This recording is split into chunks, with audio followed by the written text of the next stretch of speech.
Bonjour tout le monde, en ce dimanche pluvieux de mon côté. Je ne sais pas chez vous, mais chez moi il est très pluvieux. Donc j'en profite pour vous faire une petite vidéo.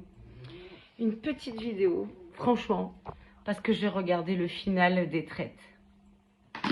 Le final, ou la finale, des traîtres. Je ne sais pas si vous l'avez regardé, mais là on a un bel exemple. Un très bel exemple pour que vous puissiez faire la différence entre une personnalité psychopathique et une personnalité perverse, narcissique. On a un super exemple. Allez, je vous pose. J'espère en tout cas que vous allez bien. Et je vous pose pour vous expliquer un peu. Alors, je rigole, hein, mais en même temps, je l'ai vu ce matin. Je ne l'ai pas regardé hier soir. Je ne pouvais pas hier soir. Je l'ai regardé ce matin. En même temps, j'ai beaucoup de peine pour les autres. Bref. Bon, est-ce que vous connaissez le concept de l'émission Les Traîtres sur la 6? Vous pouvez regarder la finale.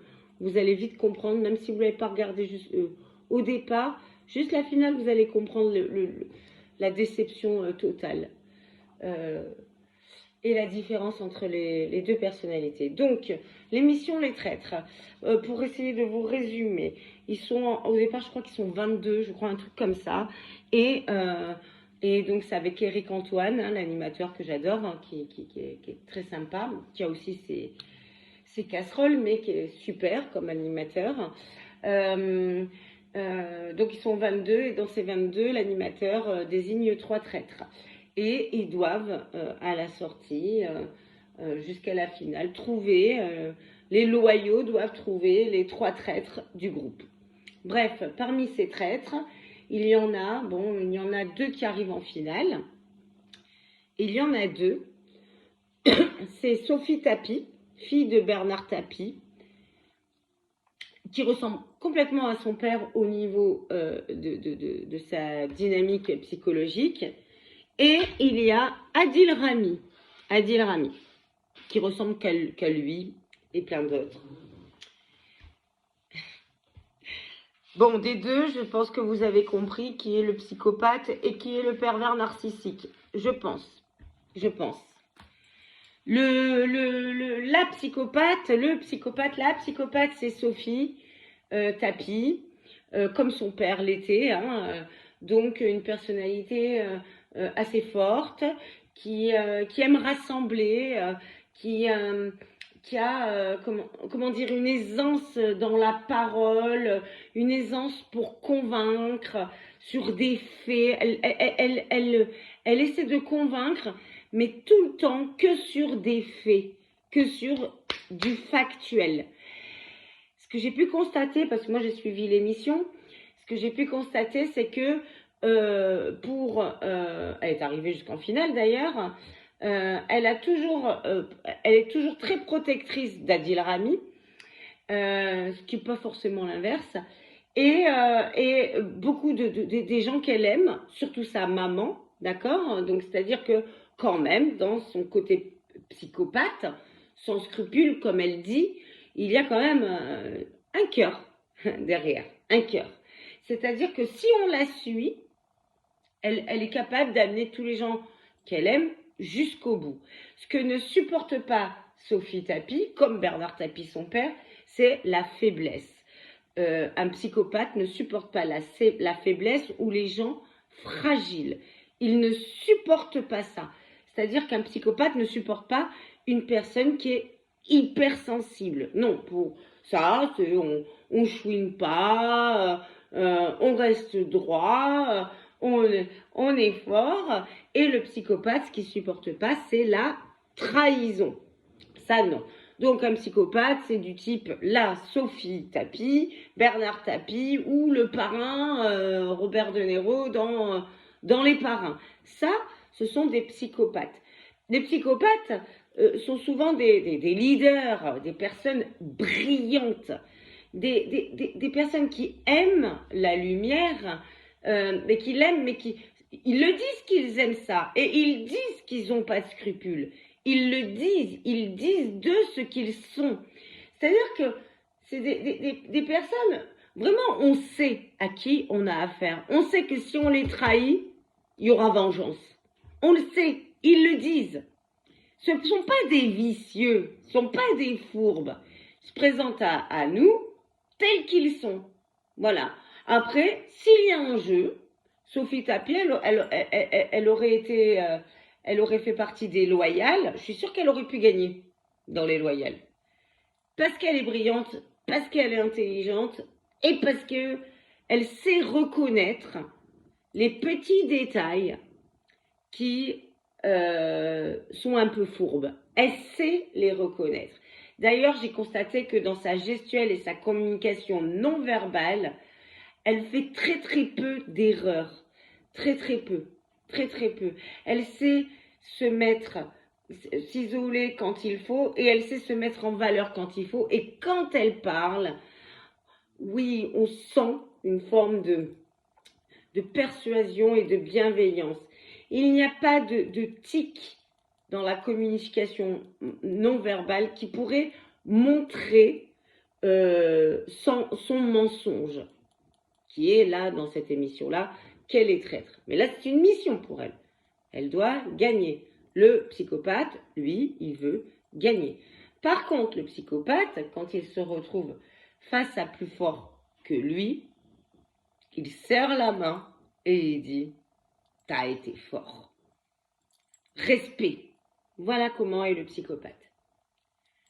Le pervers, c'est Adil Rami. Alors, moi, quand j'ai débuté cette émission-là, des traîtres, je savais que Adil Rami était pervers. Je le savais. Il y a tout pour moi dans ses signes, sa façon d'être, trop sympathique, trop tout ça. C'était un vrai pervers narcissique. C'est vrai que je l'avais vu un peu dans Danse avec les stars, un peu. Et j'avais déjà, moi j'aime bien regarder les émissions et regarder un peu les personnalités de chacun, etc. C'est vrai que j'avais vu que c'était quelqu'un qui est très théâtral. Et beaucoup de personnes pourraient lui donner le bon Dieu sans confession, mais en fait, c'est un spectacle à lui tout seul. C'est un vrai traître, pour le coup. C'est un vrai de vrai dans la vie, et même avec ses proches. Je crois il serait capable de sacrifier ses proches juste pour briller. C'est un dieu pour lui-même. Mais il a effectivement déçu beaucoup de gens. Parce qu'à la fin, quand il annonce qu'il est traître, il fait un espèce de monologue, de spectacle. Il pense que ça va prendre. Tout le monde avait confiance en lui. Tous les loyaux avaient confiance en lui. Mais jamais ils auraient pensé qu'Adil Rami était un traître. Tellement qu'il est sympa. Tellement qu'il va dans les émotions des autres. Tellement qu'il montre aux autres qu'il est loyal. Tellement qu'il joue avec les sentiments des autres. Il a joué avec les sentiments des autres, en leur faisant des accolades, en disant « je te protégerai », en disant que il a joué. C'est horrible de voir ça, surtout quand on sait que c'est un pervers et que les autres ne le savent pas et parlent d'Adil Rami en disant que aucune suspicion sur lui, c'est impossible qu'il soit traître, c'est impossible. Il est tellement sympathique, tellement marrant, il a de l'humour, puis il fait le bête. Ah oui, j'ai oublié de vous dire ça, ce que fait le pervers. Souvent le pervers, quand il est dans la merde, il fait semblant d'être bête. Il fait semblant d'être bête. Et c'est ce qu'a fait Adil Rami jusqu'à la dernière minute, en disant qu'il ne comprenait toujours pas les règles du jeu. Mais il fait le bête. Mais il fait semblant d'être bête. Je tiens à dire, il n'est pas bête. Alors, il est bête sur plein de domaines, il n'y a pas de problème. C'est-à-dire qu'il n'a pas de cœur, il n'a pas d'émotion, il jouit. Lui, ce qu'il veut, c'est être puissant. C'est tout. C'est tout ce qu'il veut. Il n'a pas d'esprit forcément ouvert. Il fait semblant d'avoir l'esprit ouvert. Il fait semblant d'avoir des émotions. Il fait semblant d'aimer les gens. D'accord? Mais il s'inspire de tout le monde. Il s'inspire de tout le monde. Le pervers est un très bon observateur. Et étant donné que le pervers est vide et n'a aucune personnalité, il va bien observer, c'est ce que fait Adil Rami, à bien observer tout le monde pour voir quelle posture avoir pour être aimé. Donc ça va être un flatteur. Il va flatter les gens. Quand quelqu'un va lui parler, il va dire oh, t'es génial, je t'adore. Oh, c'est bien ce que tu dis. Oh, t'es intelligente. C'est comme ça que fait le pervers. Sophie Tapi, elle ne faisait pas ça. Elle me dit, t'es intelligente. Juste à la fin, elle a dit à une qui s'appelle Alizée, toi, t'es forte. C'est pas pareil. Pas pareil. Adil Rami, lui, joue sur les émotions de l'autre. Il joue sur la proximité, sur tout ça, en disant je t'adore, mais jamais regarde-moi dans les yeux. Jamais je pourrais te trahir. Regarde-moi, je t'aime trop. Et tout ça. Quand il annonce qu'il est traître, je vous avoue, je le savais que c'était un pervers narcissique et je savais qu'il était traître. Mais alors ce qui m'a glacée, c'est de voir les deux dernières, Rose et Alizée, choquées. Mais quand je dis choquées, c'est qu'elles ont eu un mouvement de recul. Et les mots qui sont sortis, ce sont d'elles pire trahison, choc, cœur brisé, déçu. Il y en a une a dit je pensais pas que j'étais aussi crédule. On sent de la colère d'avoir été trahi, qu'on ait pu jouer à ce point-là dans leurs sentiments, des larmes qui coulent en disant mais quelle horreur quoi. Jouer oui, mais pas comme ça, pas dans ce faux semblant là. C'est terrible. Alors là, lui, il voit ça, il le sent, il voit ça. Alors, il dit qu'il s'est attaché aux gens. Alors là, on lui dit, hey, stop, arrête, hein. Stop. C'est Rose, je crois qu'elle fait, stop, arrête. Pour elle, c'est un cauchemar. Elle dit, c'est pas possible. Pas toi, Adil. C'est une désillusion totale. On est dans un jeu. On n'est que dans un jeu. Et c'est d'une désillusion totale. Adil sent bien le malaise. Alors il essaie d'imiter quelqu'un. Donc il a essayé d'imiter, je crois Sophie, hein, parce que Sophie c'était son inspiration. Sophie Tapi. D'imiter en disant mais je vous aime au fond. Alors là on veut même pas l'entendre. Ce que tu as fait, tu as joué avec nos sentiments. Non, non, on te croit plus. Et là il se lève de la table et il part. Bah ouais, part. Va te cacher. Va te cacher parce que là je crois qu'elles étaient à deux doigts de l'entretuer. Donc là, il n'est pas courageux, il est péteux, le pervers narcissique. C'est un péteux, c'est pas un courageux. Là, il s'est dit, merde. Et il part. Puis il dit, j'ai honte de moi. Enfin, il dit ça en voix off, là. Enfin, après, j'ai honte de moi, de ce que j'ai fait. Ben oui, tu peux avoir honte, mais il n'a pas honte de lui. Il n'a pas honte de lui. Il voit juste que là, il est rejeté. Mais il y a de quoi être rejeté. Les filles, elles se tiennent fort dans les bras, les deux filles, parce qu'elles se sont fait complètement avoir par Adil Rami. Elles se tiennent fort, fort, fort. Du style, t'inquiète pas, on s'est fait avoir toutes les deux. T'inquiète pas, on est... Mais elles ont mal au cœur. Mal au cœur. Et Adil fait semblant de pleurer. Fait semblant qu'il s'en veut. Mais c'est du faux semblant. Voilà un vrai pervers narcissique. Adil a dit une phrase très importante qu'il faut retenir du pervers narcissique. J'ai profité de la lumière de Sophie Tapie pour rester dans l'ombre et pouvoir trahir. Sophie, elle, quand elle est partie, tout le monde l'a applaudi en disant « Quel jeu incroyable !»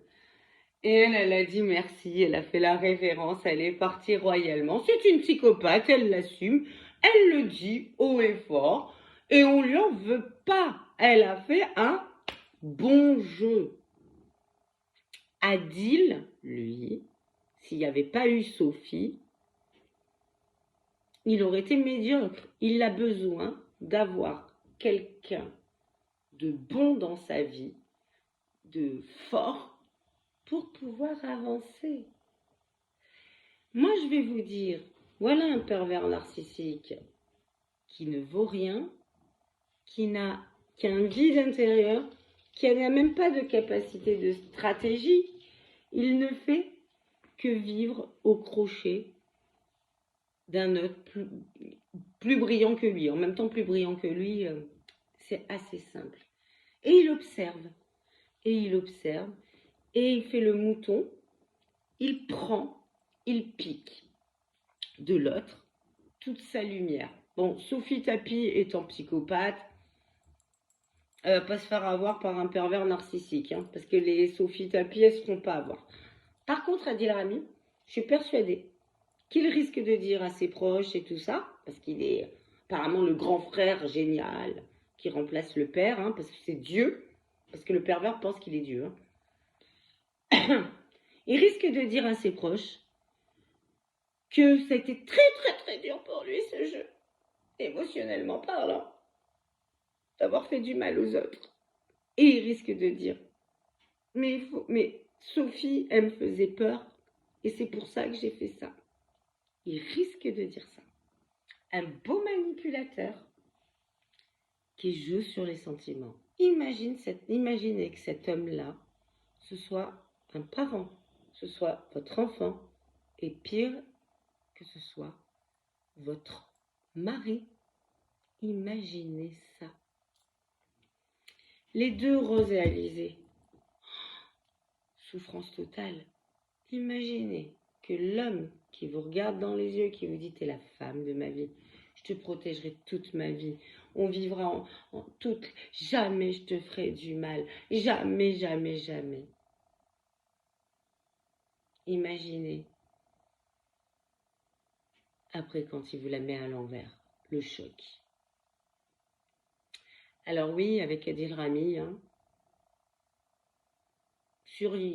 en couple, il doit être hyper rabaissant sur chaud froid. Et je suis même sûre que quand il n'est pas Dieu et quand il se fait... quand il perd le contrôle, je suis même sûre qu'il peut être très violent. C'est un vrai pervers narcissique. Je voulais vous en parler. Je voulais vraiment vous en parler parce que là, vous avez un cas concret que vous pouvez aller voir juste la finale, même si vous ne suivez pas les traîtres, regardez la dernière table ronde là, regardez le théâtre d'Adil Rami, regardez le chef de meute qui est Sophie Tapie, psychopathe, qui le dit, c'est un chef de meute, elle, mais qui a quand même des valeurs de loyauté dans sa psychopathie. Non, Adil Rami, aucune loyauté, aucune valeur. Il s'inspire des chefs de meute, il s'inspire des émotions qu'il n'a pas lui, il les théâtralise. Mais il souhaite être un chef de meute comme Sophie Tapie, comme un psychopathe, mais ne le sera jamais. La psychopathie n'a rien à voir avec le pervers narcissique. Les deux sont manipulateurs, mais il y en a un, c'est sans émotion, sans scrupule émotionnel. Il y en a un autre, c'est sans scrupule, mais dans les faits. Jamais le psychopathe joue avec les émotions de l'autre. Il joue sur du discours et du factuel. Ce n'est pas pareil. Donc, quand on perd la partie avec un psychopathe, on dit qu'il a été plus fort que nous. Quand on perd la partie avec un pervers narcissique, on dit qu'on a été trahi, que notre cœur est brisé. C'est ce qui est dit, hein. C'est pas moi, hyper trahi, on est déçu, on est choqué et on se dit quel monstre. Je vous laisse réfléchir à tout ça. Si vous avez aimé cette vidéo, bah écoutez, vous likez, ça me fait plaisir, franchement, parce que je réfléchis à tout ça et je vous donne des pistes et ça me fait vraiment plaisir quand je vois que ça vous apporte quelque chose. Ça m'encourage à continuer. Vous partagez, ben ouais, alors là, partagez. Ça peut aider plein d'autres personnes. Partagez. Vous pouvez aussi commenter, bien évidemment, commenter. Et si vous me voyez pour la première fois et que vous avez aimé cette vidéo-là, abonnez-vous. Parce qu'il y a au moins, je crois qu'avec celle-là, il y en a 53, 54, je ne sais pas, vidéos sur plein de sujets. En tout cas, je vous embrasse fort et je vous souhaite un beau dimanche. Bisous, bisous, bisous, bisous, bisous.